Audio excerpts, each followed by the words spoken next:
Hello friends, welcome to VRS learning. இன்றைக்கி நம்ம சேனலில் 12th standard physics lesson 1 electrostatics இந்த லெசனில் இருக்க 3 மார்க்ஸ் எக்ஸ்ப்ளனேஷன் தான் இந்த வீடியோவில் பார்க்க போகிறோம். வாங்க பார்க்கலாம். First question, electric field at a point charge. ஃபிசிக்ஸை பொறுத்த வரைக்கும் டாப்பிக்லேயே நம்ம என்ன கண்டுபிடிக்கணும் அப்படின்னு கொடுத்துருப்பாங்க. எலக்ட்ரிக் ஃபீல்டு தான் இந்த கொஷினில் கண்டுபிடிக்க போகிறோம். பாயிண்ட் சார்ஜை யூஸ் பண்ணி கண்டுபிடிக்க போகிறோம். ஃபஸ்ட்டு டயக்ராம் பார்க்கலாம். ஆரிஜினில் Q அப்படிங்கிற சார்ஜை ப்ளேஸ் பண்ணியிருக்கோம். ஆருங்கிற டிஸ்டன்ஸ் தள்ளி P அப்படிங்கிற பாயிண்டில் Q0 அப்படிங்கிற சார்ஜை ப்ளேஸ் பண்ணியிருக்கோம். இப்போ தியரி பார்ட் பார்க்கலாம்.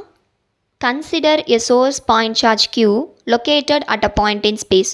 A point charge Q0 is placed at the point P from the charge Q which is at a distance R.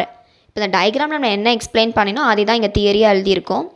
Next என்ன சொல்கிறாங்க அப்படின்னா, the electrostatic force experienced by the charge Q0 due to Q is given by Coulomb's law. இந்த Q0 அப்படிங்கிற அந்த charge Q மூலயமா experience பண்ணக்கூடிய ஃபோர்ஸை நம்ம கூலும்ஸ் லா மூலயமா தான் எழுத முடியும் அப்படின்னு சொல்கிறாங்க. இப்போ கூலும்ஸ் லா பார்த்தீங்க அப்படின்னா F வெக்டார் நம்ம லெஃப்ட்டில் போட்டோம் அப்படின்னாவே ரைட் சைட் கண்டிப்பாக ஒரு யூனிட் வெக்டார் இருக்கணும், R கேப். K அப்படிங்கிறது கான்ஸ்டன்ட், Q0 by R², இதான் ஃபார்மேட். இப்போ இந்த K கான்ஸ்டன்ட்டோட வேல்யூ வந்து 1/4 F(0). இப்போ இந்த Kக்கு பதிலாக இந்த வேல்யூவை இங்கே ரீப்ளேஸ் பண்ணிக்கிறோம். நெக்ஸ்ட்டு நம்ம ஆல்ரெடி 2 மார்க் படிச்சிருப்போம். The electric field at the point P at a distance R from the point charge Q is defined as the force that would be experienced by a unit positive charge placed at that point P. என்ன சொல்ல வராங்க அப்படின்னா, இந்த point charge Qலேருந்து ஆருங்கிற டிஸ்டன்ஸில் Pங்கிற பாயிண்டில் இந்த charge இருக்குது. அது எக்ஸ்பீரியன்ஸ் பண்ணக்கூடிய எலக்ட்ரிக் ஃபீல்டை நம்ம எப்படி கண்டுபிடிக்க முடியும் அப்படின்னா, ஃபோர்ஸ் பை Q0 அப்படின்னு நம்ம போட்டால் கண்டுபிடிக்க முடியும்னு சொல்கிறாங்க. ஃபோர்ஸ் F வெக்டார் வந்து நம்ம ஆல்ரெடி இங்கே எழுதியிருக்கோம். அதை வந்து அங்கே ரீப்ளேஸ் பண்ணிக்கலாம். இங்கே ரீப்ளேஸ் பண்ணியாச்சு. பை Q0 அப்படியே எடுத்துக்கிறோம். இப்போ மேலே இருக்க Q0 டினாமினேட்டரில் இருக்க Q0 கேன்சல் ஆகிடும். கேன்சல் ஆகிடுச்சு, நமக்கு இந்த ஃபார்மேட் கிடச்சிருச்சு. எலக்ட்ரிக் ஃபீல்ட் நமக்கு கிடச்சிருச்சு. இது வந்து ஒரு வெக்டார் குவான்டிட்டி பார்த்துருக்கோம். அப்போ ரைட் சைடில் ஒரு யூனிட் வெக்டார் இருக்கணும் போட்டிருக்கோம். அதோட எஸ்ஐ யூனிட் வந்து பார்த்திங்க அப்படின்னா ஃபோர்ஸ் பை Q0 தானே பார்த்தோம். ஃபோர்ஸ் அப்படின்னா நியூட்டன், சார்ஜ் அப்படின்னா கூலும். இந்த கூலும் மேலே போகும்போது கூலும் இன்வெர்ஸாக மாறிடுது. இதான் இதோட எஸ்ஐ யூனிட். இப்போ இந்த கொஷின் பார்த்தாச்சு. நெக்ஸ்ட் கொஷின் என்ன அப்படின்னா, electric potential due to a point charge. First question என்ன பார்த்தோம், பாயிண்ட் சார்ஜை யூஸ் பண்ணி எலக்ட்ரிக் ஃபீல்டு கண்டுபிடிச்சோம். இந்த கொஷினில் பாயிண்ட் சார்ஜை யூஸ் பண்ணி எலக்ட்ரிக் பொட்டன்ஷியல் அப்படின்னா V, அதுதான் இந்த கொஷினில் கண்டுபிடிக்க போகிறோம். இப்போ டயக்ராம் பார்க்கலாம். ஆரிஜினில் Q அப்படிங்கிற பாசிட்டிவ் சார்ஜை ப்ளேஸ் பண்ணியிருக்கோம். ஆருங்கிற டிஸ்டன்ஸ் தள்ளி Pங்கிற ஒரு பாயிண்ட்டை ப்ளேஸ் பண்ணியிருக்கோம். இப்போ தியரி பார்ட்டில் என்ன இருக்குது அப்படின்னா, consider a point charge Q located at a point in space. A point P is located at a distance R from charge Q. இப்போ நம்ம டயக்ராம் என்ன எக்ஸ்பிளைன் பண்ணமோ அதே தான் கொடுத்துருக்காங்க. ஓகே, இப்போ Pங்கிற பாயிண்டில் எலக்ட்ரிக் பொட்டன்ஷியல் எவ்வளோ இருக்குன்னு தான் கண்டுபிடிக்க போகிறோம். எலக்ட்ரிக் பொட்டன்ஷியல் அப்படின்னா Vன்னு பார்த்துருப்போம். இங்கே ஏன் மைனஸ் கொடுத்துருக்காங்க அப்படின்னா, நம்ம டயக்ராமை பார்க்கலாம். லெஃப்ட் டு ரைட் போனால் பாசிட்டிவாக இருக்கும். இங்கே ரைட் டு லெஃப்ட், அதாவது ஏரோ மார்க் இப்படி கொடுத்துருக்கனால இன்ஃபினிட்டிலேருந்து வருது அப்படின்னு அர்த்தம்.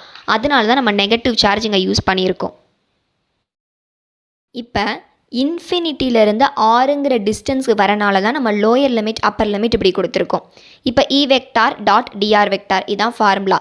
R அப்படிங்கிறது டிஸ்டன்ஸை மென்ஷன் பண்ணுது. ஓகேவா?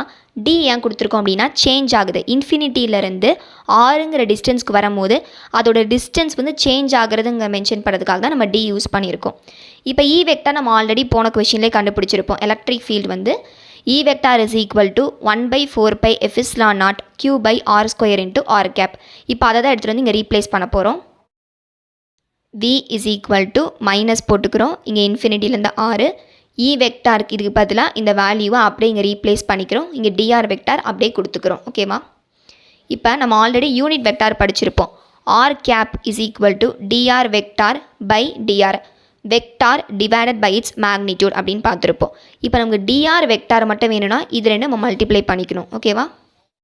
இதனால தான் இந்த dr வெக்டாருக்கு பதிலாக இதை நம்ம ரீப்ளேஸ் பண்ணியிருக்கோம். நம்ம 11th படிச்சிருப்போம். ஸ்கேலார் ப்ராடக்ட், அதாவது R cap dot R cap அப்படின்னா 1 ஆகிடும்.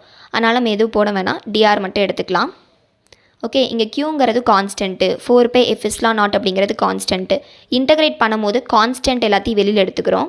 இப்போ 1/r² மட்டும் தான் இருக்கும், இங்கே dr இருக்கும். ஓகேவா? இப்போ இந்த r² வந்து மேலே போச்சு அப்படின்னா r⁻-2 மாறிடும். இப்போ இதுக்கு ஒரு ஃபார்முலா இருக்குது. Integration of x⁻n into dx is equal to x⁻n+1/n+1 அப்படின்னு இருக்குது. இங்கே நம்ம xக்கு பதிலாக r பார்க்கலாம், nக்கு பதிலாக -2 பார்க்கலாம். இப்போ அதை அப்படியே இங்கே ரீப்ளேஸ் பண்ணிடுறோம். xக்கு பதிலாக r, nக்கு பதிலாக -2 +1 என்னோட வேல்யூ வந்து -2 +1. இப்போ இந்த லோயர் லிமிட் அப்பர் லிமிட் இந்த சைடு மாற்றிக்கிறோம். ஓகேவா? இப்போ பார்த்திங்க அப்படின்னா r⁻-2 +1 -1 இது சால்வ் பண்ணாலும் -1 தான் வரும். இங்கே இருக்க மேலே இருக்க மைனஸும் கீழே இருக்க மைனஸும் கேன்சல் ஆகிடும். கேன்சல் ஆனதுக்கப்புறம் இந்த மாதிரி ஆகிடும். இப்போ r⁻-1 வந்து 1/r அப்படின்னு போட்டுட்டோம் அப்படின்னா பவர் -1 வந்து போயிடும். அதே மாதிரி lower limit upper limit apply பண்ணிக்கிறோம். நம்ம லிமிட்டில் கொண்டு போய் இதை சப்ஸ்டியூட் பண்ண போகிறோம். Upper limit minus lower limit அப்படின்னு தான் எழுத போகிறோம். அப்பர் லிமிட்னா என்ன? 6. இங்கே இருக்க இந்த வேரியபிளுக்கு பதிலாக இங்கே 6 நம்ம ரீப்ளேஸ் பண்ண போகிறோம். ரீப்ளேஸ் பண்ணால் அதான் வரும். v is equal to q/4π f0 1/r minus அங்கே இன்ஃபினிட்டியை ரீப்ளேஸ் பண்ணும்போது 1/∞. மேக்ஸ் ஃபார்முலாவில் பார்த்திங்க அப்படின்னா 1/∞ அப்படின்னா 0. எந்த நம்பர் மேலே போட்டு கீழே இன்ஃபினிட்டி டிவைடில் இருந்துச்சு அப்படின்னா அதோட வேல்யூ வந்து 0 தான். ஓகேவா? இப்போ 1/∞ 0 ஆயிடுச்சு அப்படின்னா இங்கே 1/r தான் இருக்கும். இதை அப்படியே நம்ம ஆல்டர்னேட் பண்ணிக்கிறோம். v is equal to 1 இங்கே கொண்டு வந்துட்டு q இந்த சைட் கொண்டு வந்துடும். 1/4π f0 q/r. இதான் வந்து எலக்ட்ரிக் பொட்டன்ஷியல் தான். இந்த வீடியோவில் இந்த 3 மார்க்ஸ்க்கான எக்ஸ்ப்ளனேஷன் பார்த்துருப்பீங்க.